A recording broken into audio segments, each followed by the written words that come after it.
नमस्कार दोस्तों, आज के इस वीडियो में हम आपके लिए कामिका एकादशी की व्रत कथा लेकर आए हैं। आइए हम आपको लेकर चलते हैं युधिष्ठिर महाराज के महल में, जहां भगवान श्री कृष्ण और युधिष्ठिर महाराज के बीच एक अत्यंत महत्वपूर्ण संवाद हो रहा था। युधिष्ठिर महाराज भगवान श्री कृष्ण से पूछते हैं, हे पुरुषोत्तम, आपकी दया से मैंने देवशयनी एकादशी का महत्व जाना।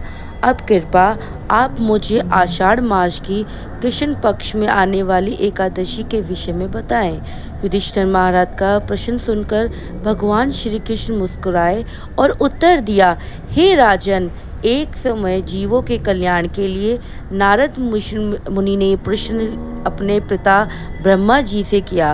ब्रह्मा जी ने जो उन्हें वर्णन किया वह वर्णन मैं आपको कहता हूँ, ध्यान पूर्वक सुने। हे पितामह, क्या आप मुझे आषाढ़ मास के कृष्ण पक्ष के मास में आने वाली एकादशी के विषय में बता सकते हैं? हाँ वत्स, आषाढ़ मास के कृष्ण पक्ष में आने वाली एकादशी कामिका एकादशी है।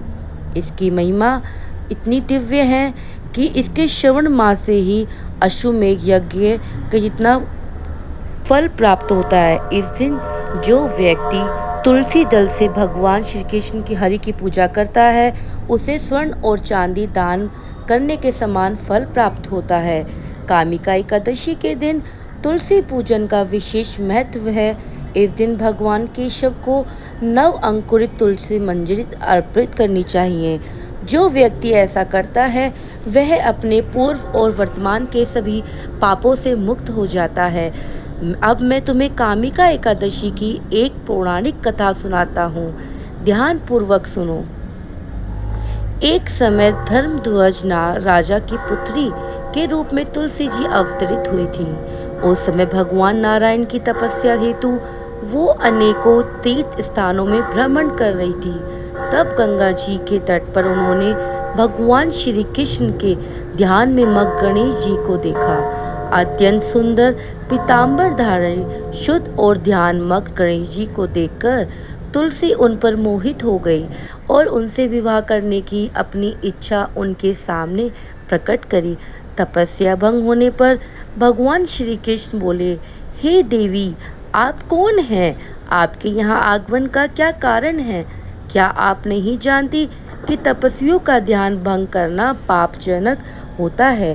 तब तुलसी जी ने कहा, मैं राजा धर्मध्वज की कन्या हूँ और योग्य पति प्राप्त करने हेतु यहाँ तपस्या करने आई हूँ। आपको देखकर मैं आपसे आकृष्ट हूँ और आपसे विवाह करना चाहती हूँ। तब गणेश जी बोले, हे देवी, मेरी आपसे विवाह करने की कोई इच्छा नहीं है। कृपया करके आप मुझसे अपना ध्यान हटाकर किसी और योग्य वर की तलाश करें। गणेश जी के ऐसे वचन सुनकर तुलसी जी को क्रोध आ गया और वह बोली, आप मुझसे विवाह नहीं करना चाहते तो आपका विवाह 2 कन्याओं से होगा। ऐसा कहकर वह गणेश जी के गजमुख का उपहास करने लगी। तुलसी जी का यह रूप देखकर गणेश जी ने उनको श्राप दिया, हे देवी, मैं आपको श्राप देता हूँ, आप असुर पत्नी बनोगी और उसके बाद एक वृक्ष बन जाओगी। अब यह सुनकर तुलसी जी को अपनी भूल का आभास हुआ और वह गणेश जी से प्रार्थना करने लगी कि वह अपना श्राप वापस ले ले। तब गणेश जी ने बोले, हे देवी, तुम भगवान नारायण की प्रिय बनोगी। समस्त मनुष्य के जीव के लिए तुम्हारे द्वारा किया गया पूजन लाभकारी रहेगा, परंतु मेरे लिए तुम हमेशा त्याग रहोगी। इसके बाद आगे चलकर तुलसी जी शंखचूड़ असुर की पत्नी बनी भगवान नारायण जी की प्रिय तुलसी के पौधे में प्रकट हुई। आगे भगवान श्री कृष्ण कहते हैं, जो व्यक्ति कामिका एकादशी के व्रत का पालन करता है उसे संपूर्ण पृथ्वी के दान, बछड़े समेत किए गए गाय के दान के समान फल प्राप्त होगा। यह एकादशी सबसे शुद्धतम फल प्राप्ति है और पापों का नाश करने में प्रबल है। जय श्री हरि कृष्ण। आपको यह वीडियो अच्छी लगी हो तो कृपया करके इस चैनल को लाइक करें, सब्सक्राइब करें और औरों के साथ यह कथा साझा करें।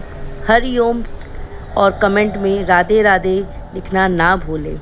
जय श्री कृष्णा।